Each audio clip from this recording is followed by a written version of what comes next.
কেমন হয় যদি আজকে আমরা নবম শ্রেণীর রসায়নের একেবারে প্রাথমিক ধারণা থেকে আজকের সেশনটি শুরু করি। হ্যাঁ শিক্ষার্থী বন্ধুরা, আজকে আমরা রসায়নের দ্বিতীয় অধ্যায়ের পদার্থের অবস্থা এই বিষয়টির উপর সেশন পরিচালনা করব। তাহলে আসো আজকের সেশনটি শুরু হোক।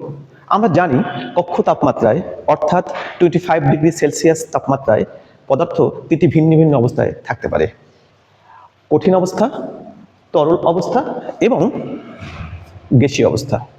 উদাহরণ হিসেবে দেখতে পারি কক্ষ তাপমাত্রায় 25 ডিগ্রি সেলসিয়াস তাপমাত্রায় সোডিয়াম ক্লোরাইড, লবণ এবং চিনি তারা কঠিন অবস্থায় থাকে।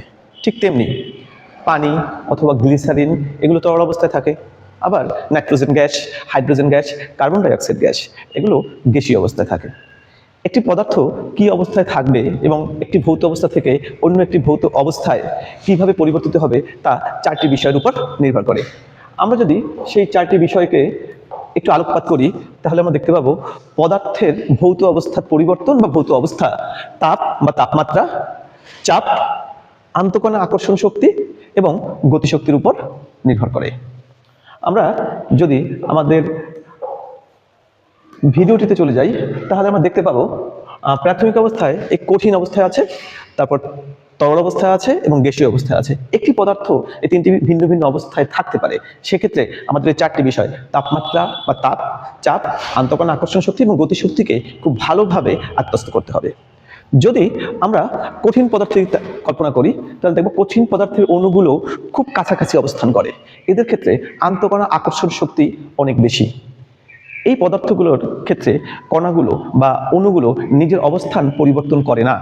যদি এদেরকে আমরা চাপ প্রয়োগ করি তাহলেও এর অবস্থানের কোনো পরিবর্তন হয় না, এর অবস্থার কোনো পরিবর্তন হয় না। কিন্তু যদি আমরা তাপ প্রয়োগ করি তাহলে এর কণাগুলো সামান্য লড়তে থাকে বা নড়তে থাকে বা নাড়াচাড়া করতে থাকে বা কম্পন করতে থাকে, কিন্তু তার আয়তনের খুব একটা বেশি পরিবর্তন হয় না।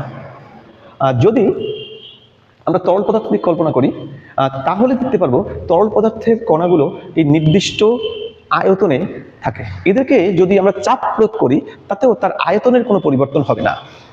কিন্তু এদেরকে চাপ প্রয়োগ করে এদেরকে আন্তঃকণা আকর্ষণ শক্তি কমিয়ে ফেলা যায়। অর্থাৎ যখন আমরা তাপমাত্রা প্রয়োগ করব এর কণাগুলোর কম্পন শক্তি বাড়তে থাকবে। কম্পন শক্তি বাড়তে থাকলে গতিশক্তি বাড়তে থাকবে।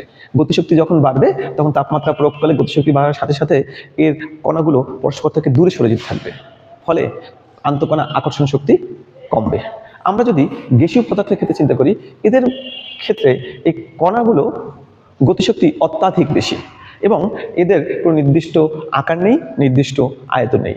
চাপ প্রয়োগ করে এর আয়তনকে কমিয়ে ফেলা যায়, চাপ হ্রাস করে এর আয়তনকে বাড়িয়ে ফেলা যায়। ঠিক তেমনি তাপমাত্রা প্রয়োগ করেও এর কণাগুলোর গতিশক্তি বাড়ানো যায়, আন্তঃকণা আকর্ষণ শক্তিকে কমিয়ে ফেলা যায়। যদি আমরা এই পদার্থগুলোর একটি থেকে অন্যটির ফ্রেশ ট্রানজিশন দেখি, যে কঠিন পদার্থকে আমরা তাপ প্রয়োগ করে তরল পদার্থে রূপান্তর করতে পারি, তরল পদার্থ থেকে আরও তাপ প্রয়োগ করে আমরা একটি গ্যাসীয় অবস্থায় রূপান্তর করতে পারি। তবে হ্যাঁ, একটি বিচিত্র বিষয় আছে। কিছু কিছু পদার্থ কঠিন পদার্থকে তাপ প্রয়োগ করলে এরা তরলে রূপান্তরিত না হয়, সরাসরি গ্যাসীয় পদার্থে রূপান্তরিত হয়। এদেরকে আমরা ঊর্ধ্বপাতিত পদার্থ বলি। আমরা যদি এই প্রসেসটা খুব ভালো করে দেখতে পাই যে কঠিন পদার্থের অণুগুলো নিজ অবস্থানে স্থির আছে বা কম্পমান আছে, এই পদার্থগুলোকে যদি আমরা কঠিন থেকে তরলে রূপান্তরিত করতে যাই, আমরা যদি হিট ট্রান্সফার করি বা তাপ প্রয়োগ করি, তাহলে এই কণাগুলোর গতিশক্তি বাড়তে থাকবে। গতিশক্তি বাড়তে থাকলে কণাগুলোর মধ্যে আন্তঃকণা আকর্ষণ শক্তি কমতে থাকবে, কণাগুলো দূরে সরে যেতে থাকবে এবং সেই কণাগুলো দূরে সরে যাওয়ার ফলে পদার্থটি তরল পদার্থে রূপান্তরিত হবে। এই তরল পদার্থকে আমরা যদি পর্যায়ক্রমে বা উপর্যুপরি তাপ প্রয়োগ করতেই থাকি, তাহলে কণাগুলোর গতিশক্তি বাড়তে বাড়তে আমরা দেখতে পাচ্ছি কণাগুলোর গতিশক্তি বাড়তে বাড়তে অনেক বেশি হয়ে যাবে। কণাগুলোর মধ্যে আন্তঃকণা আকর্ষণ শক্তি থাকবে না বললেই চলবে এবং এই কণাগুলো দূরে সরে যাওয়ার ফলে, আন্তঃকণা আকর্ষণ শক্তি না থাকার ফলে পদার্থটি গ্যাসীয় পদার্থে রূপান্তর হয়ে যাচ্ছে।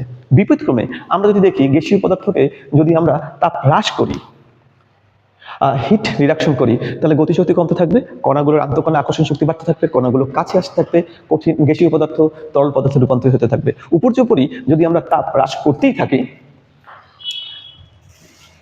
তাহলে দেখবো সেই আন্তঃকণা আকর্ষণ শক্তি আরো বাড়তে থাকবে, কণাগুলোর কম্পন শক্তি করতে থাকবে এবং একসময় এই পদার্থটি আবার কঠিন পদার্থে রূপান্তরিত হয়ে যাবে। তাহলে শিক্ষার্থী বন্ধুরা, আমরা পদার্থের অবস্থা পরিবর্তনের ক্ষেত্রে চারটি বিষয়কে খুব ভালো করে মাথায় রাখবো: তাপ প্রয়োগে তাপমাত্রার পরিবর্তন, চাপ প্রয়োগ, আন্তঃকণা আকর্ষণ শক্তি এবং এবং সর্বোপরি আন্তঃকণা আকর্ষণ শক্তির সাথে সাথে গতিশক্তি। আমরা যদি 4টি বিষয় হিসাব করি, তা পদার্থের ভৌত অবস্থার পরিবর্তন আমরা খুব ভালোভাবে আত্মস্থ করতে পারবো এবং পরীক্ষার খাতায় খুব বিস্তারিত ব্যাখ্যা সহকারে সুন্দরভাবে উপস্থাপন করতে পারবো। সকলকে আজকে এই পর্যন্তই, ধন্যবাদ।